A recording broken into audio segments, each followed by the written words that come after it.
buhay natin. Amen? We are thankful dahil buhay tayo ngayon. We are thankful dahil nag-provide na naman ang Diyos sa buhay natin. Amen? That's why today as one family, ibibigay natin ang lahat ng pasasalamat sa ating Diyos. Amen? Because He deserves all the glory. He deserves all the thanksgiving. Oh, thank you, Jesus.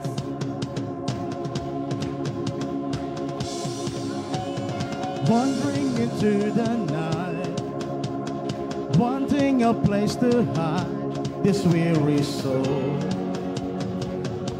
this bag of bones. Hey! And I try with all my might, but I just can't find. I'm slowly drifting,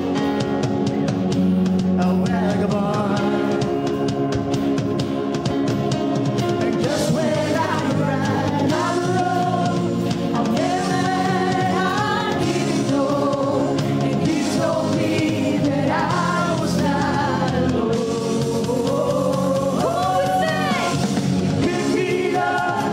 Turn me around, place my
get up, get up, get up out of that grave. Get up, get up, get up, get up out of that. Come on, church. Get up, get up, get up, get up out of that grave. Get up, get up, get up, get up out of that grave. Get up, get up, get up, get up out of that grave. Get up, get up, get up, get up out of that grave. Get up, get up, get up, get up out of that grave. Church, sino naniniwala dito na pag bagong taon, tatalo, tatangkad? Pero ako, may sasabihin ako, mas totoo. Pag tumalong ka, pag nagpupuri ka sa Panginoon, yun ang totoo. Babaguhin ka. Itsura ko ito. Tumutugtog ako sa labas. Pero bakit ako nakatugtog? Kasi binigyan ako ng Lord ng skill and talent para magamit sa labas. But still, nagagamit ko rin pala pwede sa church. And I'm blessed para magamit to para sa pagpupuri sa atin sa Panginoon. Amen. Come on, let's go. Get up, get up, get up. Get up out of that grave. Get up, get up, get up. Get up out of that grave. Come on, church. Get up, get up, get up. Get up out of that grave. Get up, get up, get up. Come on, get up out of that grave. Get up, get up, get up. Get up out of that grave. Get up, get up, get up. Get up out of that grave. Get up, get up, get up. Get up out of that grave. Get up, get up, get up. Get up out of that grave. Get up, get up, get up. Get up out of that grave. Get up, get up, get up. Get up out of that grave. Turn me up, turn me around. You place my feet on solid ground. I thank a master, I thank a savior, because he healed my heart, he changed my name. Forever free, I'm not the same. I thank a master, I thank a savior, because he picked me up, he turned me around, placed my feet on solid ground. I thank the master, I thank the savior, because he healed my heart, he changed my name. Forever free, I'm not the same. I thank the master, I thank the savior. I thank God, oh I thank God, I thank God, oh I thank God, oh I thank God, oh thank you Jesus, oh come on praise the Lord, oh thank you God, thank you God, oh come on lift your praise, lift your praise, oh thank you Jesus, oh thank you Jesus, oh thank you God, for you are faithful and good. Thank you Jesus, that you are true and able to do miracle, to work in us, to work in our midst, Panginoon. Thank you for saving us, healing us. Thank you for protecting us, God. You have been so, so good to us. Hallelujah.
saving us. Thank you dahil ginawa mo kaming karapat-dapat kahit hindi kami karapat-dapat. Ginawa mo kaming karapat-dapat sa pagmamahal mo. Ginawa mo kaming katanggap-tanggap sa piling mo, O Diyos.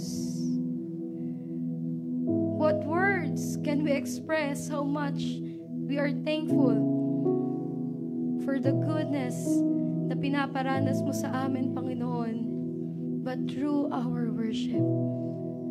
That's why, God, we give you all our praise. We give you our worship, all our adoration and honor to your only name, Jesus, because you are good. You are good. Why don't you lift up your hands to heaven tonight? And I want you to include your emotions, include your heart. Tingnan niyo yung goodness, kung gaano kabuti ang Panginoon sa inyong mga buhay. Kung gaano siya kabuti. Kung gaano kanya kamahal, gaano siya kabait. Come on, just kailangan magdi-decide ka eh. You know, mag-i-intentionin mo, sasadyain mo. You have been so good to me. Sasadyain mo. Sasama mo yung damdamin mo, yung isip mo.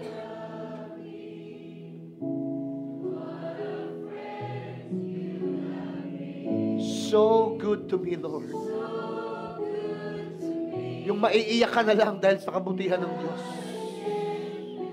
Sobrang maiiyak ka na lang.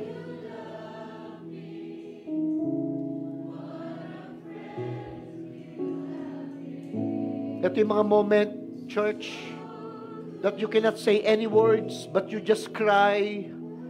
You just lift up your hands. Yung iiyak ka lang sa Panginoon dahil sa kabutihan niya.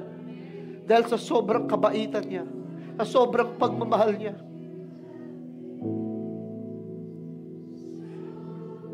Yung hindi mo na masabi ng prayer sa bibig, but with words that cannot be uttered by mouth. Words that cannot be expressed. Songs that cannot be sing or sung. Just lift up your hands to heaven and worship Him in your hearts, in your tears, in your songs.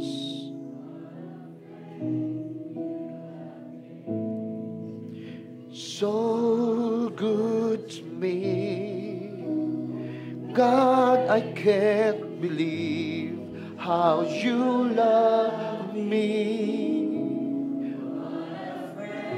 For the last time, so good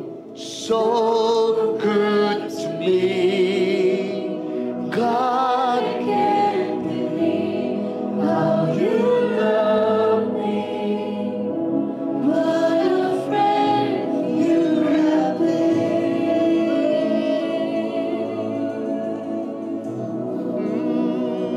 La la la la, sha la la la la la la.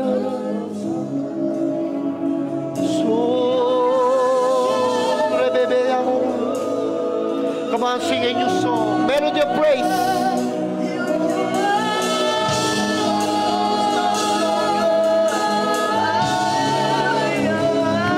Melody of praise.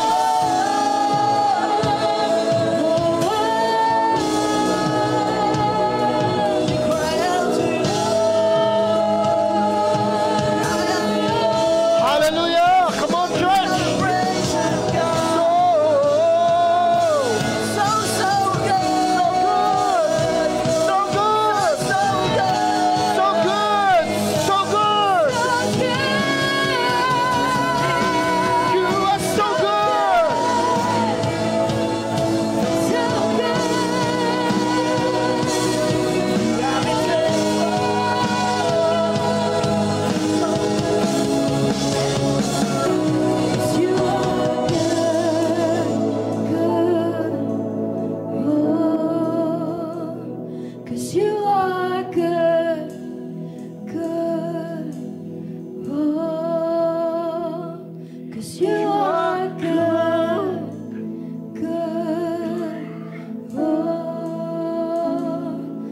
You are good.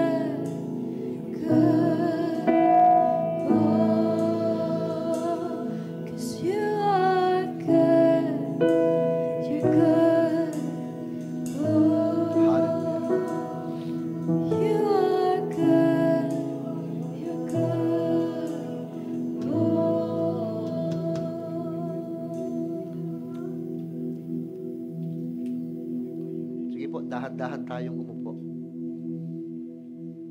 Thank you, worship team.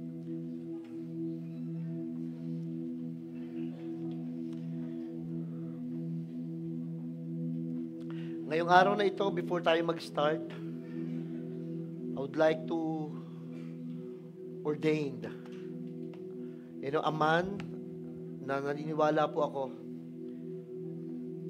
itong taong ito, natatawagin ko, he never even prayed for this, he never wanted this, ayaw niya nga ito eh.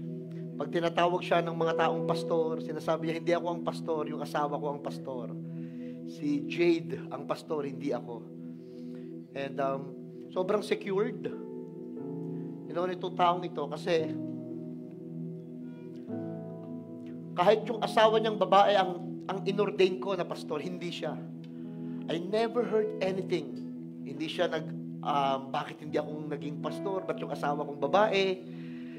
Sobrang secured, ang nasa heart lang niya is just to serve the people. Magpunta kung saan-saan, i-gather yung mga tao. Although nakita ko na may pastor's heart, but hindi niya pinag-pray, hindi niya sinabi na gusto kong maging pastor, never. Pero I knew it from the very beginning. Pero I waited ng matagal na panahon, hanggang sa yung asawa niya inordain ko sa pastor. At tatawagin ko sa inyo, Raf, halika Raf. Raf.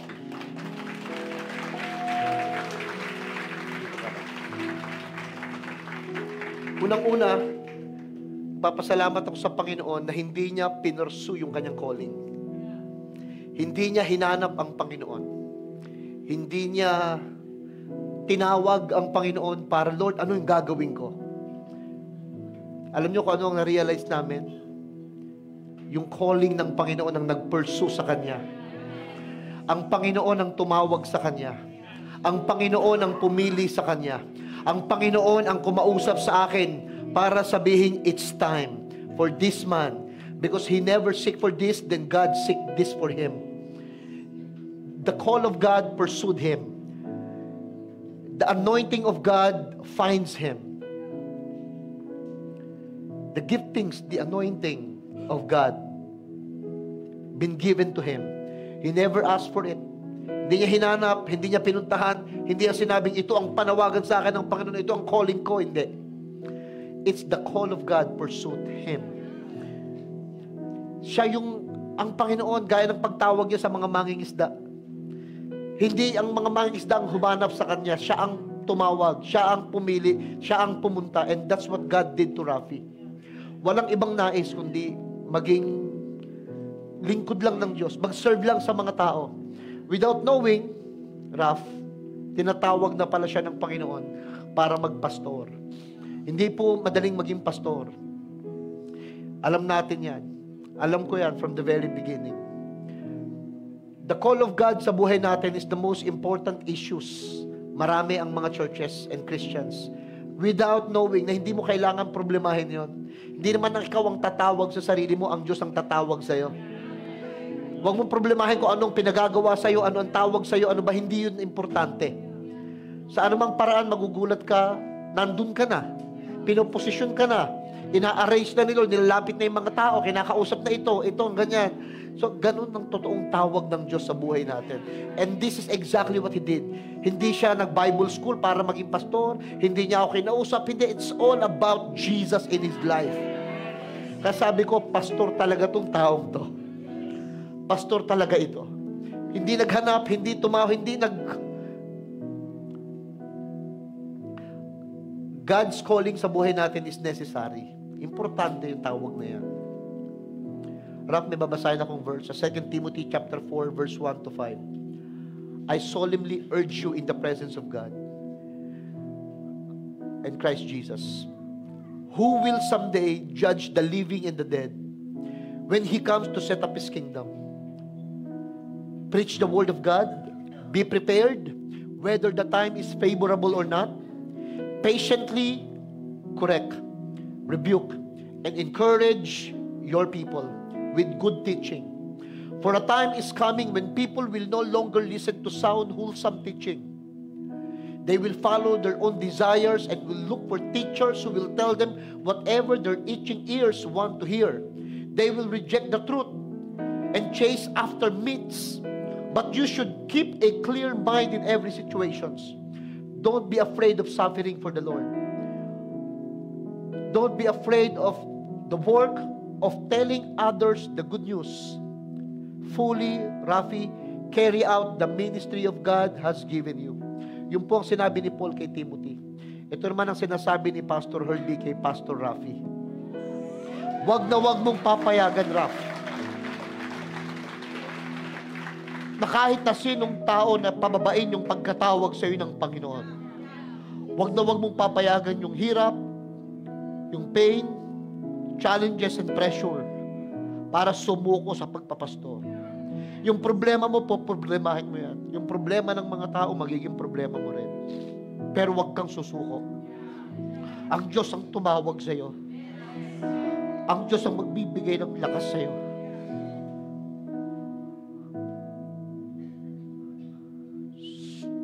I charge you therefore before God and the Lord Jesus, who will judge the living and the dead on His appearing in His kingdom. Paul reminded Timothy of this noble standing.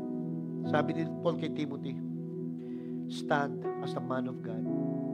Never allow your youth, your experience, what other people, but be an example.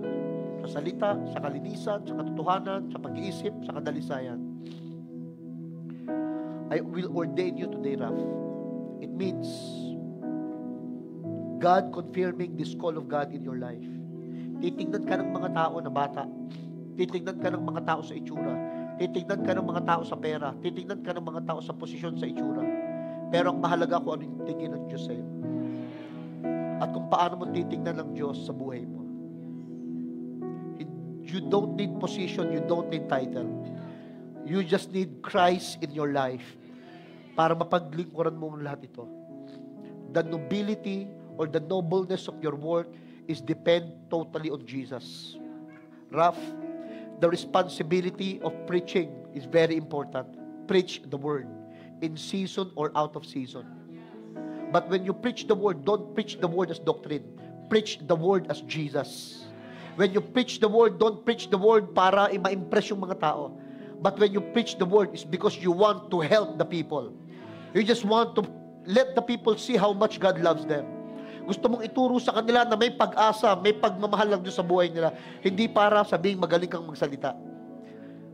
Magpipreach ka para tulungan ng mga tao. Magpipreach ka para maramdaman nilang totoo ang Diyos sa buhay mo. Magpipreach ka, magpapastor ka, dahil may responsibilidad ka na mag-rebuke, mag-correct, at mag-encourage. Magre-rebuke ka ng may pagmamahal.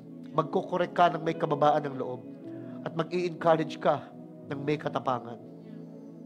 Kahit na mawasak ka sa loob, kahit nang hihina ka, o mamatay-matay ka na sa loob mo, mabuhay lang ang iba gagawin mo. Kahit wala ka sa mood na mag-preach, dadating ang time, may pag-aawayan kayo ng mag-asawa, may karamdaman yung anak mo, masama ang pakiramdam mo, pupunta ka pa rin ng church para mag-preach. Minsan dadating yung mga moment na you never thought even about preaching and teaching. Pero, yun ang pastor. The dependability and persistence of Timothy ang nakita ko sa kanya. Be dependable, Raf. Be persistent. Kailangan makadepende ang mga tao na kapag mahina sila, nandyan ka. Kapag bulag sila, ikaw ang kanilang paningin. Kapag naguguluhan sila, ikaw ang kapayapaan. Dahil si Kristo ang nasa iyo. You are His peace, you are His joy, you are His strength to the people. Pag nanghihina yung mga tao, ikaw yung magiging kalakasan nila. Kapag naguguluhan yung mga tao, ikaw yung magiging kaliwanagan nila, Raf. And remember this, I believe you, Raf. From the very beginning, I believe in your call, I believe in your heart. Hindi ka perfect. Sumisigaw ka din, magagalitin ka din. Hindi ka perfect. Pero from this time, pati galit, pati pagsigaw, babaguhin sa'yo lahat yan ni Lord. Lahat ng imperfections mo, lahat ng attitude mo. Katulad ko, I'm a violent man, I'm an angry man.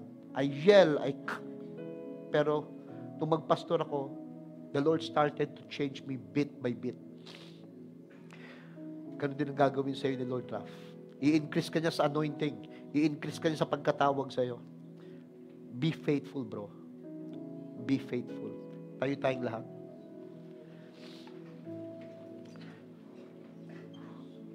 May I ask Jade at yung kanyang anak, Shem, have you imagined na unang ma-ordain yung asawa niya na pastor bago siya? But I never heard anything, from Rafi. He just pursued the call of God in his life by allowing God to pursue him, to find him. Jade, dito ka, Jade Raf. And then I want PT, come up on stage. Edwin, Rin,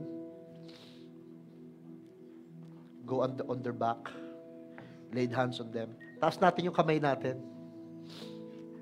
Simula ngayon, meron na tayong PH, PI, PJ, PRR. Nandiyan si PT, si PE, pero meron tayong PRR. PR. Rafael Sablan, who has responded to the call to Christian ministry, having satisfied all the biblical requirements, vowed to uphold the Word of God and work for the spiritual welfare of all the people in the unity of all Christian believers. Raf, today, I am ordaining you as a pastor. Raf, today, I am confirming the call of God in your life. Today, Raf, I believe God has called you to pastor His people. Let be Jesus your final shepherd as you shepherd the people.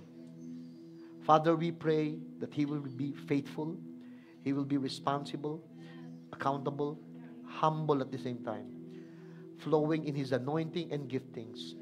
Today, we rejoice as New Life family for raising up another pastor who will love the people. Father God, thank you. We are all rejoicing, Lord, for Pastor Rafi. In Jesus' name, everybody shout and say,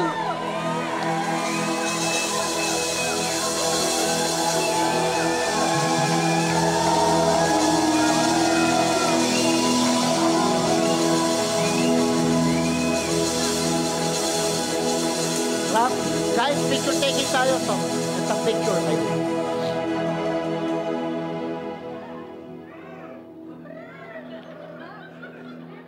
Picture. Yeah.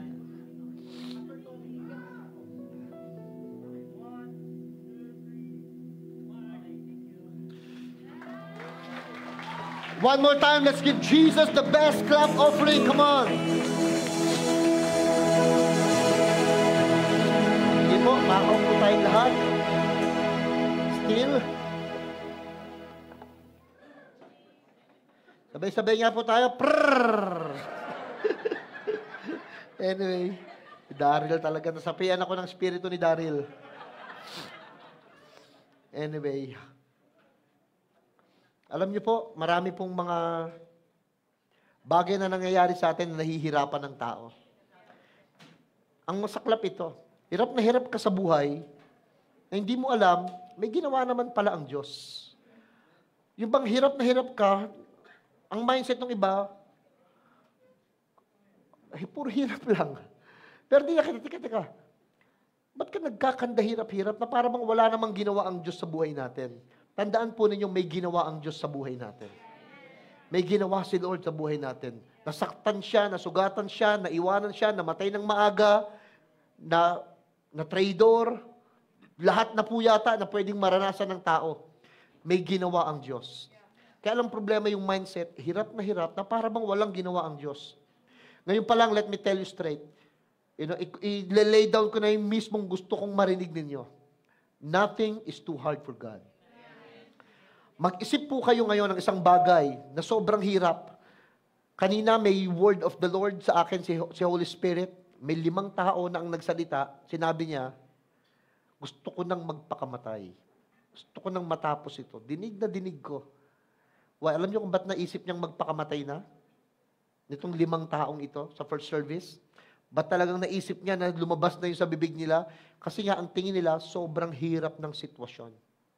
Sobrang hirap ng tao, ng kondisyon, ng lugar, ng nararamdaman.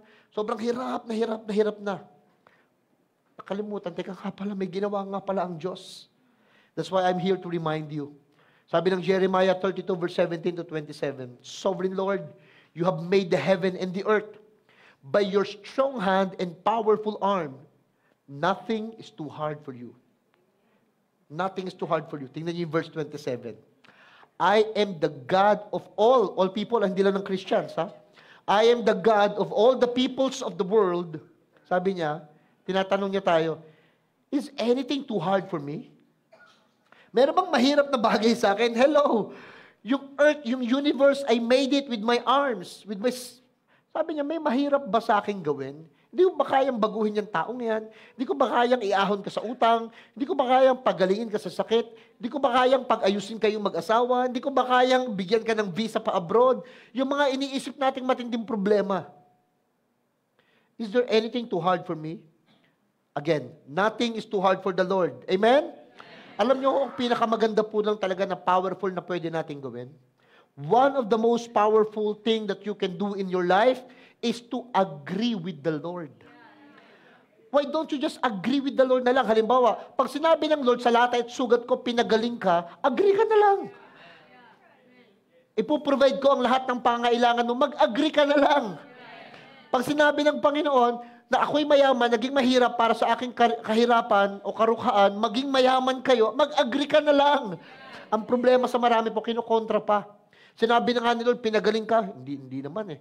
Pinayaman ka, hindi naman. Ginagawa, instead na mag-agree na lang, kontra pa, magdududa pa. Wala naman maitutuloy yung pagkontra.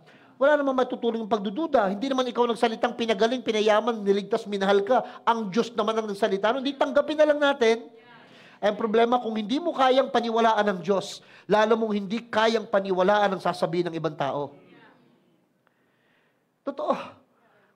Nangyari nung mamatay yung si Lazarus at saka yung mayaman, ang request ng mayamang tao, pababain mo si Abraham o magpadala ka ng mga anghel para yung mga 5 ko pang kapatid na nabubuhay, makailangan nilang malaman na totoo ito, na dapat ganito ang gawin nila. Sabi ng Panginoon sa kanyang parable, sabi niya, hindi na pwede. Why? Kung hindi nila kayang paniwalaan yung salita ng Diyos na nandyan, na naririnig nila, kahit anghel pa yan, hindi rin nila papaniwalaan. Kaya ang suggestion ko sa inyo, alam niyo kung ano?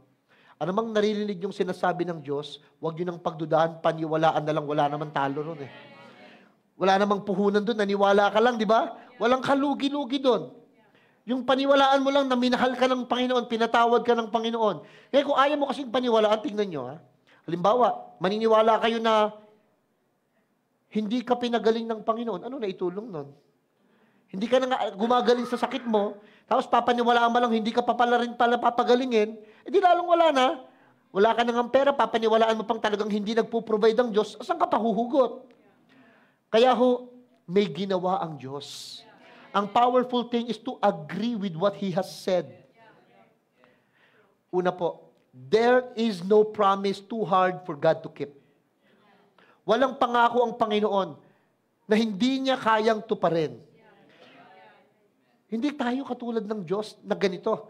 Sige, promise, next month, babayaran ko yung utang kong 50,000. Maniwala kang mababayaran niya yun? 50,000. Di lalo kung 50 milyon.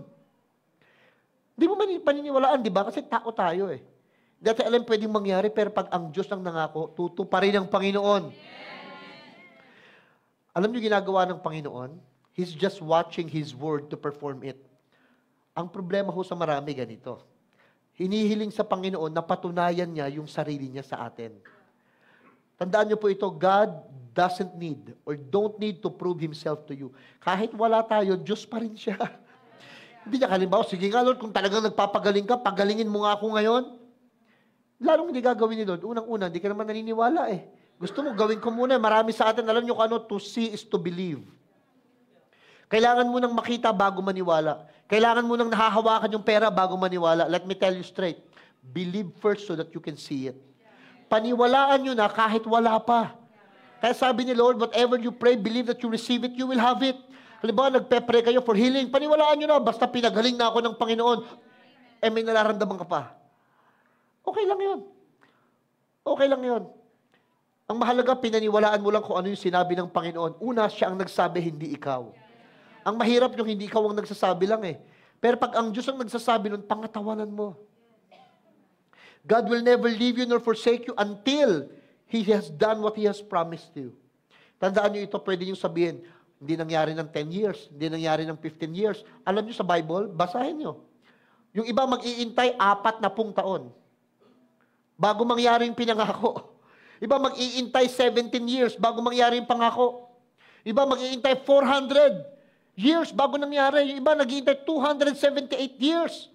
Puro ganun ang intayan. Tayo minsan 1 week lang kung makareact na, wagas. Kala mo, haba-haba na ng inintay. Aping-api na, kawawang-kawawa na. Pero sa Bible, tingnan nyo, grabe yung waiting period.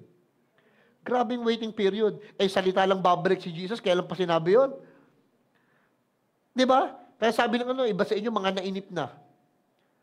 Kaya maraming hindi naniniwala kasi nga nainip na eh. Wala yung waiting period ni Lord. Hindi sa kanya issue yung waiting. Ang issue sa kanya, attitude mo while waiting. Walang problema yung haba ng pag-iintay. Alam niyo kung anong problema? Yung ugali natin habang nag-iintay. Pero huwag kang mag-alala. Kung ano man ang attitude mo sa pangako niya, hindi affected yung pangako niya sa attitude mo. Misa inisip natin, dahil ang Diyos may pangako, ayaw mong maniwala sa pangako. Ganito. Alam niyo ba, naniniwala ba kayong mahal kayo ng Diyos?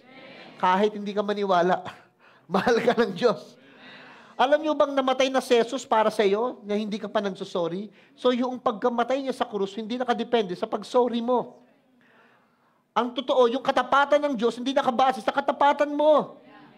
Kahit nga hindi kayo tapat, tapat pa rin ang Diyos. So anong point? Yung pangako niya, hindi nakadepende sa ugali mo. Tingnan niyo si Sarah. Si Sarah nung pangakuan dahil baog. Si Abraham naman dahil matanda. Hindi mo talaga paniniwalaan yung pangako. Kahit baog at matanda na, Diyos ang nangako eh. Hindi naman doktor. Hindi naman manghihilot ang nangako. Huwag kang mag-alala, mukhang feeling ko dahil sa tawas na ito, mabubuntis ka. Lalong kabahan ka doon. Ang tawas sa kilikili ginagamit yon. Pero alam niyo ang Diyos iba. Nung mangako ang Panginoon, sabi kay Sarah, magbubuntis ka. Actually, ang totoong translation, ganito pagkakasabi ng Panginoon, mamaya ko nang bibigay yung verse. Sabi sa totoong translation sa Hebrew, buntis ka na, next year, makita mo. Hindi yung sa next year, pagpunta ko, mabubuntis ka. Hindi. Nakita na ni Lord, next year, buntis ka na. Pabalik ako para i-confirm sa'yo. Di ba, tumawa ka? Pero hindi naman naniwala si Sarah. Basahin ko yung verse. 18:40 ng Genesis. Is anything too hard for the Lord? I will return about this time next year, Sarah will have a son. Sabi ng Panginoon, pagpunta ko next year, kita mo, di ba? Buntis ka na. Alam niyo kung ano ho, ang Panginoong pangako niya, hindi nakadepende sa pangako mo. Yung iba sa inyo, nangako na pag nakapag-abroad lang, magtutuloy-tuloy na. Nagtuloy-tuloy nga, na lumimot. Yung iba, pag nangako, pag ako sinagot nitong babaeng ito, bibigay ko sa ang buwan at bituin. Binigay nga yung buwan nasa mukha, yung bituin umiikot. Sa ulo. Puro pangako. Pero let me tell you, si Lord po, pag nangako, walang mahirap na pangako sa Kanya. Pag ang Diyos ang nangako, tutuparin niya. Alam niyo bang there's no prayer too hard for God to answer? Yung iba, Pastor, 15 taon ko nang dinadasal to. OA yun, OA. Overacting yun. Ilang taon meron sa isang araw? Ilang araw meron sa isang taon? O times mo yung 365 days of 15 years. Talaga, yung 1 year nga lang, walang tigil yun, ha? 365. Sabi mo, 15 taon mo nang pinagdadasal, hindi totoo. 10 taon yung lumipas na hindi mo nakuha yung dinadasal mo, pero hindi 15 years ka na talagang nagdadasal. Hindi ka naman araw-araw nagdadasal, di ba? OA lang, OA. Sabi mo sa katabi mo, huwag kang OA. Minsan overacting lang, akala mo talaga ang tagal-tagal na. Alam niyo bakit there's no hard for God to answer prayer? Because of Jesus. Sabihin niyo nga po, because of Jesus. Ang kapangyarihan ng dasal, wala sa dasal natin. Nasa kung kanino tayo nagdadasal. Ang totoo po, to whom we are praying to. Halimbawa, ganito, meron kang faith. Faith mo yun, ha? Faith ka sa sarili mo. May faith ka sa sarili mo. na ikaw ay mayaman, ikaw ay magaling, ikaw ay mahusay, ikaw ay pinagpala. Faith mo yun sa sarili mo. Walang ginawa si Lord. Saan mo ilalagay yung faith mo? May faith ka naman, kaya lang, kanina mo ilalagay. Halimbawa, yung teaching na pinayaman ka, paano? Di ikaw yon. Pero dahil may ginawa ang Panginoon, sa kayamanan mo, may ginawa ang Panginoon, sa pagbabago mo, sa kagalingan mo, sa kaligtasan mo, dun mo ilagay yung faith mo sa Kanya. Ang problema ng maraming tao, they put their faith in their faith.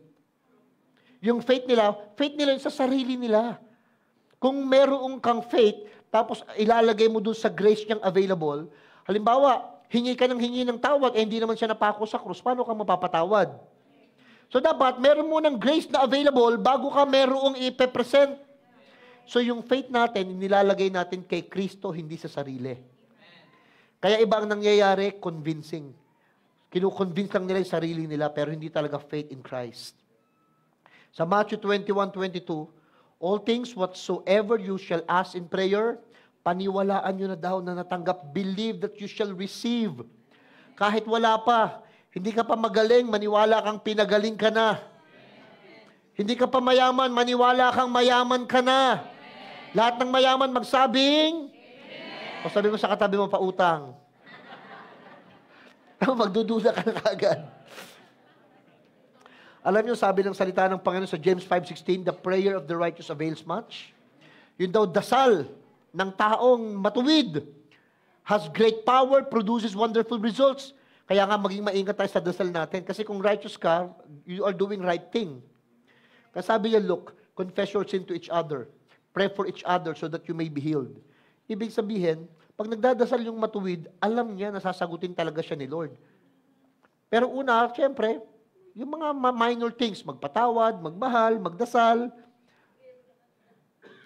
Pangatlo po, there's no problem too hard for God to solve. Mag-isip po kayo ng problema nyo ngayon.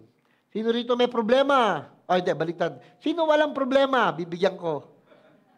Lahat tayo may problema. Pero ang pag-isipan nyo, gaano ka-hard? Pastor, you have no idea yung problema ko sa anak ko. That's hard? Okay? Problema namin sa bahay. Problema naming mag-asawa. Problema namin sa cancer. Yung problema, sabi ko nga kanina example ko, may napanood ako, yung bata, sobrang ganda nung bata. Sobrang promising, ang age 7 years old. Ganda ng bata, ang cute ng bata. Iyak ng iyak yung mga magulang, nakagat ng aso. Yung rabies pumanik na sa utak. Nangingisa yung bata. Ayaw ng liwanag, ayaw ng tubig, tapos sabi ng doktor, konti na lang araw ang natitira. Ang bigat no sa magulang, di ba? Ang bigat ng problema niya. Pero alam nyo kay God, there's no hard problem to Him. Minsan kasi kinukumpara natin yung problema natin sa problema ng iba. Pero actually, pag nakita nyo yung problema ng iba, yung problema mo ngayon, maarte ka lang talaga. Hindi naman talaga ganun kalalim. Kaya huwag na lang natin problemahin. Ang gawin natin, tignan natin yung solusyon ng Panginoon sa problema natin. Ang sasabihin mo, Lord, hindi mabigat ang problemang ito pagdating sa'yo. Hindi natin dinidina yung problema. Nandiyan yan. Pero pag sasabihin mo pa, hindi mo alam kung gaano kalaki yung problema ko. Mas magandang sabihin, hindi mo alam kung gaano kalaki ang Diyos ko sa problemang to. Mas gagaang yung loob. Mas nakaka-convince, mas nakaka-encourage. Nakakita na po ba kayo ng tao na kada magkikita kayo, puro problema sasabihin sa'yo? Di ba malayo pa lang siya? Ayan na, ayan na. Ayan na. Mare! Ayan na, iiyak na. Hindi pa, isang problema kayo, mare, pautang. Mas malaking problema yon. Yung kada magkikita kayo, problema lagi ang sinasabi, nakakabigat po ng damdamin. Maganda pag magkikita kayo, good news naman.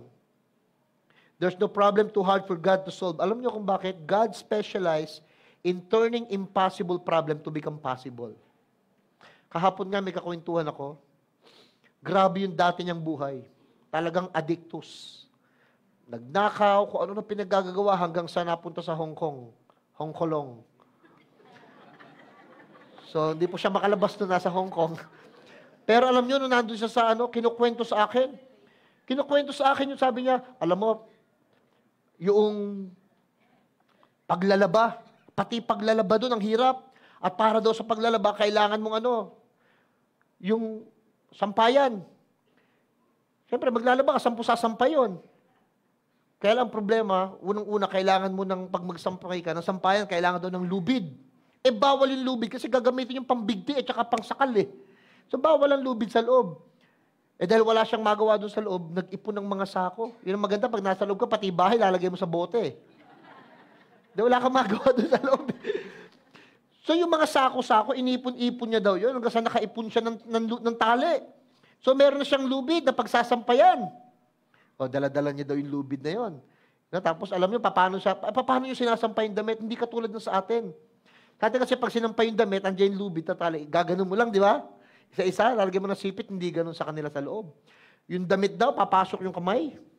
Doon sa mga lahat ng braso. At saka niya ngayon hahatakin yung lubid para yung mga damit nakapasok sa lubid. Nananakaw pala yung damit doon.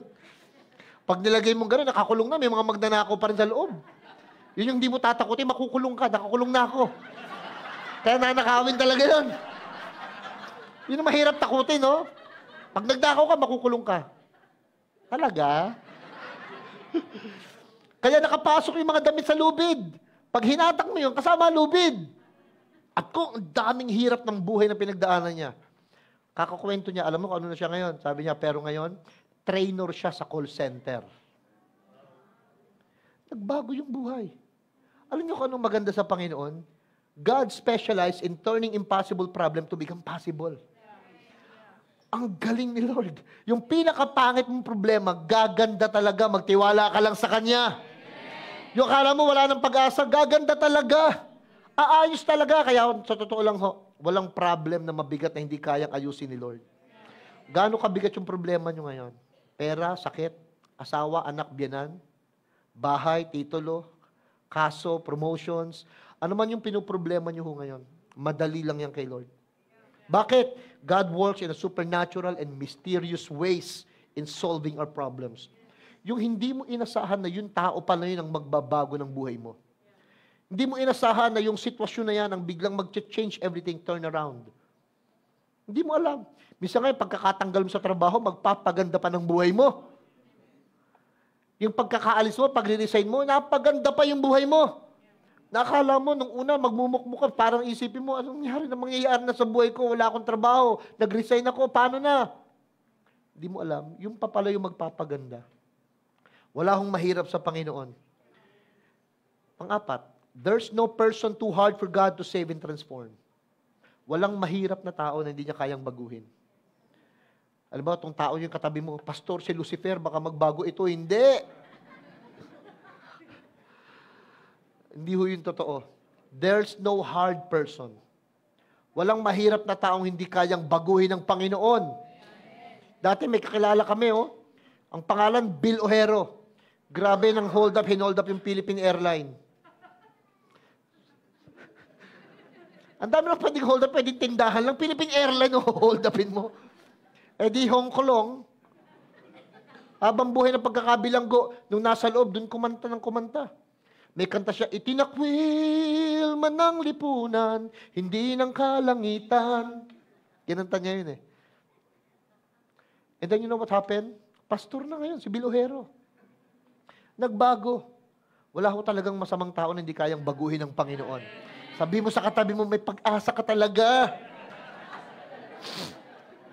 May pag-asa talaga. Kahit gaano kakunat yan, gaano kakuripot, gaano kasama ng ugali niyang katabi mo, may pag-asa talaga. May pag-asa talaga. 1 Corinthians 5:17. Therefore, kaya nga, sabi niya, kahit sino, nakalagay, if anyone is in Christ. Alam niyo, yung totoong version ng new creation has come.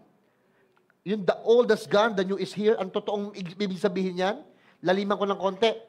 Ang taong na kay Kristo na, binigyan ng panibagong pananaw sa mundo. Hindi nagbago ka talaga itsura. Kasi pansin mo, nagagalit ka pa rin, nag-ano ka pa rin, hindi ka naman naging perfect Sabi, new creations na ako. Tama. Pero, new creation ka na, pero sumasablay ka pa din. Iba nga sa inyo, nagmumura pa, sumisigaw pa, nagwawala pa, nagnanakaw pa rin, nag-ano pa rin. Pero, Christian na yan. Pero new creations na yan. Alam nyo kung ano talagang binigay sa atin ng Panginoon? Pananaw na tignan ng mundo na binago na. Yung mindset mo. When Christ come, binago niya yung mindset mo sa mga tao, sa pera, sa pagkain, sa damit, sa mundo. Ang new creation in Christ, Ang binago niya, yung diwa. Spirito. Spirito, yung ugali. Yung tanawin mo isang bagay ngayon na ganito. Nagbago ang lahat. The old has gone. The new is here. Dati ang pananaw ng mga tao noon, mapapatawad lang sila sa pamagitan ng mga hain sa templo. Sabi niya, hindi na yan ang pananaw ko ngayon. Napatawad na ako dahil kay Kristo. Dati ang pananaw ng mga tao noon, kailangan kong magpakabait para pagpalain. Hindi na ngayon yan. Ang pananaw ko ngayon, pinagpala na ako ngayon, kaya magpapakabait na ako. Amen! Nagbago yung pananaw. Why? God is the God of second chances. Alam niyo po, laging may second chance. Pastor, pangalawang chance na ito. Hindi po natatapos yun actually. Ang ibig sabihin ng second chance, pag nabigyan mo siyang second chance, may second chance pa siya uli. And then may walang third chance, fourth chance, second chance lang. Ibig sabihin, laging may pangalawa. Yung pangalawa mo, may pangalawa uli yun.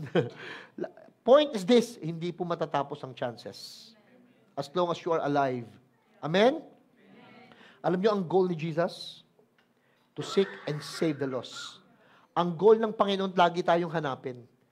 Lagi tayong iligtas. Bakit? Iligtas saan? Liligtas tayo para lagi ng Panginoon sa sarili natin. Paano mo ipapahamak yung sarili mo? The Lord loves to save you from your, kasi ipapahamak talaga natin sarili natin eh. Yun lang, walang magsusweto sa pagkain mo, walang magsusweto sa pagtulog mo, sa lugar na pupuntahan mo, mapapahamak ka eh. Kailangan talaga meron. Kaya ang trabaho ni Lord, hanapin tayo, iligtas tayo. Marami pong beses na we are lost. At ganun ang gustong-gusto ng Panginoon, yung hanapin at matagpuan ka. Alam niyo kung ang bakit po, ang heart ng nakakatagpo, nagre-rejoice. May hinahanap kang bagay na nawala. Pag natagpuan mo, kaya si Lord, dahil araw-araw may nawawalat na tatagpuan, araw-araw siyang masaya. Si Lord laging may rejoicing na nangyayari in heaven. There is joy over one person that repented, brought back to Him. Sabi niya, angels are rejoicing for one sinner that repented. Repent. Pag bumalik daw yung tao, nagbago ng isip ng diwa, bumalik sa pagtitiwala sa Panginoon, masayang-masaya ang Panginoon. Panglima po, there's no place too hard for God to bring revival. Mag-isip kayo ng lugar. Nakala nyo yung Tondo, yung building to dati, yung Happy Land, yung pag tinignan, napaka-word, hindi ho totoo yun. Ang ganda-ganda na ngayon, may bahay pag-asa na tayo doon. Yung dating di mo ina-expect ngayon po, ang ganda na nang nangyayari. Why? Because there's no place too hard for God to bring revival. Pakita ko sa inyo yung dalawang view. Sa Old Testament, ang iniisip ng mga tao, para magka-revival, kailangan ng tao magsisi, magpakumbaba, hanapin ang mukha ng Diyos. Basahin ko sa inyo. Lumang tipan kasi to. 2 Chronicles 7:14. Kung ang aking bayan, if my people, who are called by my name, will humble themselves and pray, seek my face, tapos turn from their wicked way, then, dun pa lang, then, I will hear from heaven and I will forgive their sin and heal their land. Conditional yan. May healing, may forgiveness, makikinig ang Diyos kung, ang gagawin mo daw, mag-humble ka, magpe-pray ka, hahanapin mo ang kanyang mukha sa lumang tipan. Ang ginawa ng Panginoon, ganito, sa bagong tipan. May nagpakumbaba, hindi tao. Ang nagpakumbaba, si Kristo mismo. Hindi tao ang nagtanggal sa kanyang kasalanan. Si Kristo, nagpakumbaba, kinuha lahat ng kasalanan ng tao. Tapos si Kristo, hindi hinanap ang mukha ng Panginoon, pinakita ang mukha ng Panginoon. Saan may mas revival? Sa dati, sa ngayon. E di lalong I will hear from heaven, lalong mas may revival kasi si Kristo na mismo yung nag-humble. Si Kristo na mismo yung bumaba, sabi ng Philippians chapter 2. At itong Kristo na ito, nasa mga puso natin. Alam niyo kung sino ang revival ni God? Ikaw. Ang revival ni God, ikaw mismo. Pumunta ka sa lugar na walang kabuhay-buhay, magkakabuhay yung lugar, nandun ka. Pumunta ka sa isang trabaho na walang kalatoy-latoy. Magkakaroon ng buhay doon sa trabaho kasi nandun ka. Why? Because you brought light. You're bringing light, you're bringing life, you're bringing Christ to the people. We're bringing Christ to the people. So, ang totoo, you are the move of God. You are the revival of God. Why? Because the revival begins in our hearts. Hindi sa conference. Hindi sa isang malaking pagtitipon. Ang totoong revival nagsisimula sa puso ng tao. Kahit halimbawa lahat sila nagbagsakan. Di ba? May mga evangelist na gano'n, gamit lang yung coat. Talo pa si Manny Pacquiao eh. Isang gano'n lang, zoom, tumbahan lahat, ang dami, one round. Pero pag tayo, gano'n pa rin iba eh. Pero pag yung revival nangyari sa puso, hindi mo kailangan tumumba. Nagbabago yung tao pag nagsimulang mangyari yung revival sa puso. Sa puso, pag nagsimula doon. Pero maganda pag tumutumba, mas exciting. Pero dapat pag tumatayo, nababago. Pero pag tumumba ka, tumayo uli, dapat itumba ka uli eh. Pag hindi umayos yung ugali, ang importante, alam nyo saan? Yung revival nasa heart. Nasa heart natin. Why? Because the revivalist is in your heart. Si Lord po yun. The Holy Spirit visitation brings revival in every church. Yes, in the Old Testament. In the old times. Pero the Holy Spirit ngayon, hindi na visitation, habitation. Sabi nyo nga, habitation. Yung visitation, bibisita, aalis. Ngayon ang Holy Spirit, titira sa atin. So, whenever you go, kahit saan po kayo pumunta, tandaan nyo po ito, kasama nyo ang Espiritu Santo. You are bringing the Spirit of Christ in the place. Pag may nakita kang halimbawa, squatter area, tapos nandun ka, may mga drugs, may mga prostitutions, may mga kung ano-anong mga ginagawang kasamaan. Pag nandun ka, trust me, pag pinaniwalaan nun, Christ is in me, I am bringing revival to the place. Magbabago yung place. Etong lugar lang na ito, alam niyo ba't na-revive? Kasi ang daming revivalist, oh. Andito lahat. Paano hindi magbabago yung lugar? Kaya nung makita namin itong lugar, iba-ibang mga tao na may Kristo sa puso, may mga revival sa heart. O nangyari, baguhin natin to. Baguhin natin yan. Ayusin natin to. Naayos. Why? Nagsisimula ang revival pagka yung puso ng tao nakita niya, nalaman niya na nasa kanya yung pagbabago ng Diyos. Kaya po walang mahirap sa Diyos. Yung lugar na nakita niyong mahirap, hindi po yan mahirap. Huwag kayong pumayag na babanggitin nila ang Tondo, napakahirap na lugar. Hindi po. Sabi mo sa katabi, mukha bang mahirap yan? Hindi naman mahirap yan eh. Patulog-tulog nga lang, oh. Tingnan nyo. Diba? Haya-hayang buhay. Haya-hayang buhay, patulog-tulog lang. Ako, nagtatrabaho ako dito. Iba, tulog-tulog lang. Di ba? Diba? Masaya ang buhay. Masaya ang buhay. Kaya hindi ako naniniwalang mahirap ang mga taga-Tondo eh. Ang mahirap nga yun, talagang kayod ng kayod eh. Iba sa inyo talagang hayahay. Kulang na lang niya, itaas yung paa niyan. Nothing is too hard for them who believe God. Alam niyo, wala po talagang mahirap sa mga taong naniniwala sa Diyos. Mag-isip kayo ng bagay ngayon sa buhay niyo na, Pastor, itong kalagayan ko ngayon mahirap. Yung kalagayan ko ngayon sobrang hirap. May kilala kami sa Malbar, si Bebe, asawa ni Undo, apo ni Mang Kano, at saka ni... Hindi, totoo, si Undo at saka si Bebe, may anak sila, 3. Yung batang si Chris, may anak siya 3, autistic, 3. May autism. Tapos walang pera. Grabe, ang hirap alagaan nun. Pumapasok sa aming bahay yun, tapos bigla niyang gagalawin niyo. Ano pa hinahanap niya? Yung drum pad. Tandaan mo? Mapa, oh. Yung mapa, kabisado niya lahat yung mga bansa ng buong mapa ng buong mundo. Ang galing niya. Tapos papasok siya, tapos yung nanay. Ang saya-saya lang. Yung tatay. Minsan na anak nyo, ang kulit lang anak ko, tapos kung maka-arte ka, wagas hindi pa autistic yun. Diba? Yung, iinis ka na sa anak mo, piniga ko na ilong mo. Pag nakita mo si Bebe, yung anak niyang 3, grabe yung pagmamahal ng nanay na yun. Kaya pag may anak kayo mga special, I salute you, I respect you, I double honor you. Why, grabe. May heart talaga kayo eh.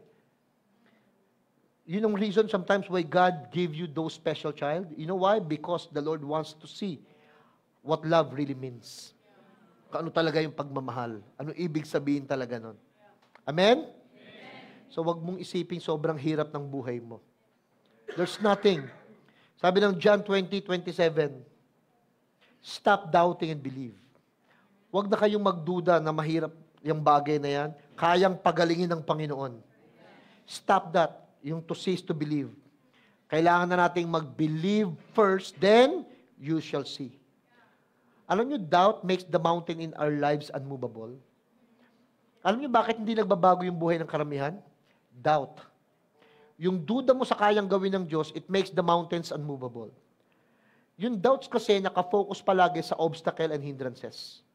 Pag nagdududa ka, gusto niyo malaman kung nagdududa kayo, kung ano laman ng bibig niyo. Pag laging sinasabi ng bibig mo, di nga kaya eh, imposible yan. Tingnan mo nga yan, wala nga tayong ganito, pure excuses. Nagdududa ka na, kaya yung mountain nasa mukha mo na. Hindi umaalis. Nakaharang na. Why? Because doubts questions God's ability. Why? Nakatingin ka na sa ability mo. Kino-questions mo na yung kayang gawin ng Diyos. Because doubts dwells on the limitations of man. Kaya ito na. Faith is our fuel to turn the impossible to God's possible. Yung faith natin in Christ. Kay Lord, ang magta-turn lahat ng ito. Luke 18:27, sabi ni Lord, Jesus replied, what is impossible with men is possible with God. O mag-isip na po kayo, sino, ano, saan, paano, kailan? Bakit? Yung mga imposibleng bagay sa buhay nyo. Paano gagawin ni Lord yan? Bakit naman niya gagawin? Sino yung gagawa niyan? Paano tutulong? Kailan mangyayari? Anong gagawin ko? Lahat ng mga imposible. Let me tell you, ang sagot ni Lord, all those impossible with men, possible sa Kanya. Yun ang magpapalipad sa atin. Faith can soar as higher like an eagle. Palilipa rin tayo niyan. Kung faith can move mountains, one time i-explain kung maigi ako ano talaga ibig sabihin yan. Yung faith can move mountains na yan, sa totoo lang, Mark 11:23, basahin natin. I tell you the truth. Sabi ko sa inyo yung totoo. If anyone says to this mountain, go throw yourselves into the sea, and does not doubt in his heart, but believes what he says will happen, it will be done for him. Bigat, no? Grabe, no? Sinasabi ni Lord doon sa mga tao na pag sinabi daw sa mountain na ito, na maalis, mapunta sa dagat, makukuha, basta huwag siya magdududa sa puso niya. Huwag siyang magdududa sa puso niya. Magda-doubt. Kasi yung doubt mo in mind, okay lang. Minsan nagdududa tayo sa isip, normal po yun. Pero huwag kang magdududa sa puso mo. Alam niyo kung ano ibig sabihin ng pagdududa sa puso? Paghatol sa puso. We don't have time to talk about doubt, pero yung doubt, yung diakrino, ibig sabihin niya sa Greek, hinatulan mo na yung puso mo na wala kang magagawa. Tinuldukan mo na. Nag-doubt ka na sa puso mo na imposible. Di mangyayari yan. Di na magbabago yan. Di na maaayos yan. Yun na yung diakrino. Ang hinatulan mo, hindi yung sitwasyon. Ang hinatulan mo, hindi yung taong yan. Ang hinatulan mo, hindi yung pag-aaral niya. Hindi yung pagkain niya, hindi itsura niya, hindi yung bahay, kondisyon, sitwasyon. Ang hinatulan mo sa totoo lang, yung puso mo. Yun yung doubt in his heart. At pag hinatulan mo na yung puso mo, kahit magbago yung tao, hindi mo makikita. Tama? Nagbago na siya, pero hindi mo mapapansin kasi why? Settled ka na sa heart mo. Kahit halimbawa, may dumating ng pera, nakakabayad ka na unti-unti, gumagaling na siya, nagbabago na siya, bumabayad na siya, hindi mo mapapansin yon. Why? Because you already judge your heart. Diakrino. You already doubted your heart. Kaya po ngayon, aalisin natin yung doubts na yan sa heart natin. How? By believing na walang mahirap sa Diyos. Walang imposible sa Diyos. Amen? I will ask the worship team. May kakantahin tayo. Pakinggan nyo lang muna bago kayo tumayo. And then together, we will declare na walang mahirap sa Diyos. Mag-isip po kayo ngayon. Halimbawa, anak nyo, asawa, kumpanya, negosyo, school. Or baka meron kayong a person na you really want to ask na, Lord, paano ko kaya siya makukonvince? O kaya meron kayong tao or siguro requirements na kailangang maipasa na sa palagay nyo, imposible, hindi ako po pwede, hindi mabibili, hindi makakapasa, hindi makukuha. Today, I have a word for you. There is nothing too hard for God. Whatever impossible to you are all possible in Him. Just believe. Sabi ni Lord, to them that believe, all things are possible. All things are possible. To them that believe. Kantayin po natin ito. Pakinggan nyo maigi. Hallelujah. Higit sa aking kailangan, higit sa aking karanasan,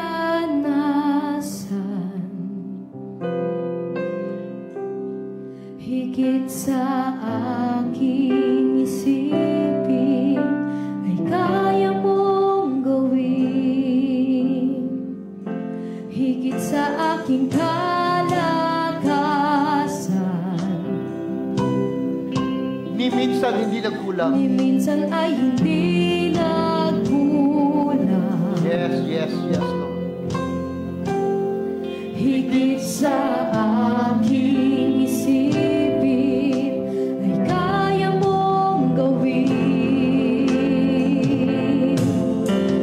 Bawat araw ko ay hawak mo. Di mangangamba sa Di piling mo. mangangamba sa piling mo. Walang mahirap sa'yo. Walang mahirap sa'yo. Walang mahirap sa'yo. Ikaw ang Panginoon. Ikaw ang Panginoon na makapangyarihan. Walang mahirap sa'yo. Walang mahirap Dahan-dahan tayong tumayo. sa'yo. Everybody stand up. Higit sa aking kailangan. Higit sa aking karanasan, Lord. Higit sa aking karanasan,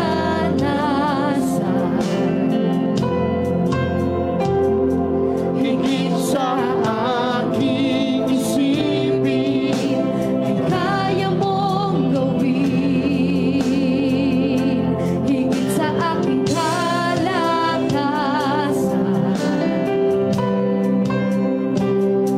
ni minsan ay hindi nagkulang. Higit sa aking isipin. Higit sa aking isipin, ay kaya mong gawin. Bawat araw. Bawat araw ko ay hawak mo.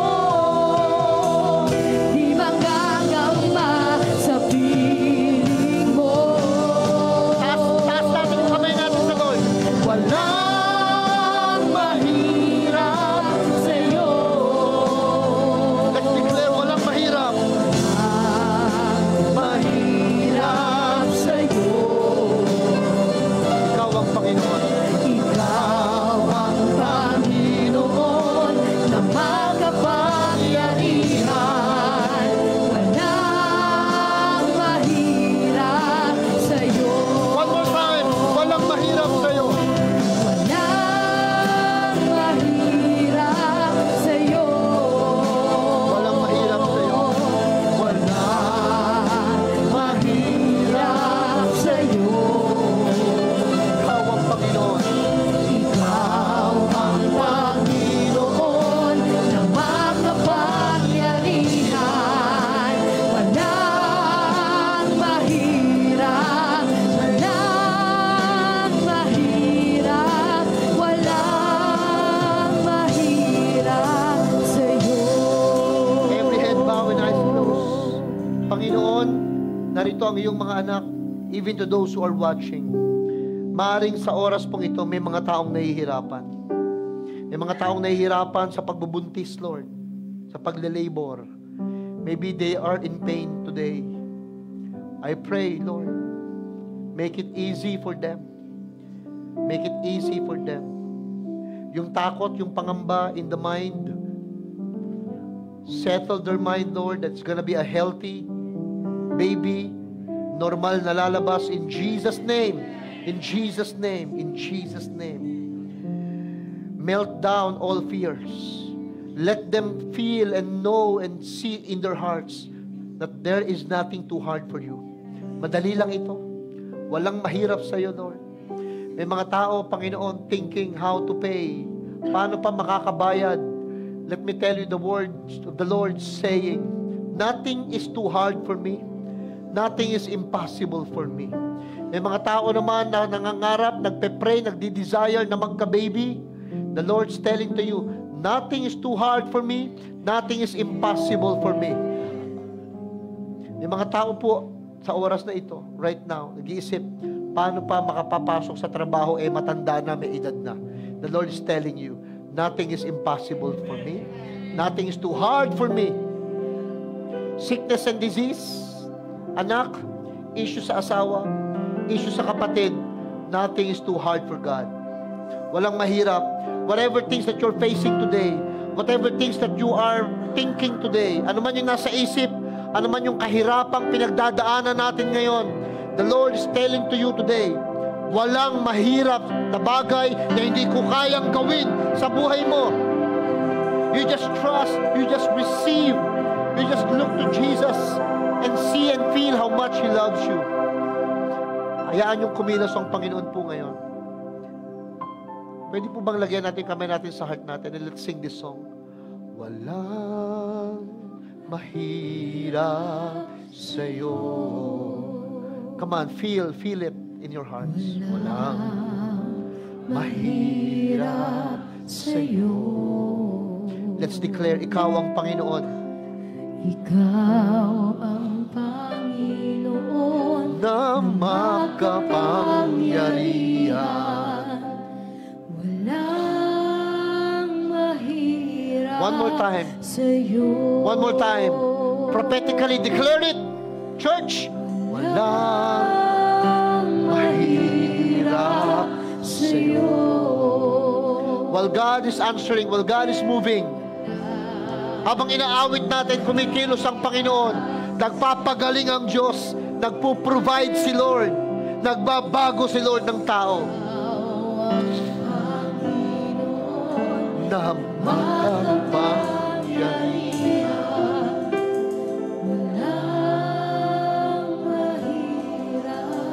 Walang mahirap, Lord. Thank you, Lord. Thank you, Lord. Taas natin yung kamay natin sa Panginoon. Walang mahirap sa iyo, Lord. Salamat po. Salamat po. Walang mahirap sa iyo, Lord. Thank you, Lord. Today, you're setting your people free from the burden. Walang mahirap sa iyo, Lord. Walang mahirap. Uulit-ulitin namin to sa aming puso't isip at sa aming bibig. Walang mahirap sa iyo, Lord. Walang mahirap sa iyo. There's nothing for you. There's no hard thing you cannot do. Walang mahirap. I pray, Father God, today, to those who are expecting for miracle, receive your miracle. Receive your miracle in Jesus' name. To those who are expecting answers to your hard situations, receive your answers in Jesus' name. Maraming salamat po. Pinupuri ka namin. Salamat, Lord. Walang imposible dahil naniniwala kami sa iyo. Salamat, Lord. Pinagagaang mo ang kalooban namin at ang buhay namin. Kaya naman dahil doon, Lord, binabalik namin sa iyo lahat ng papuri at pasalamat at kadakilaan sa matamis na pangalan ni Jesus. Ang lahat ay magsabi ng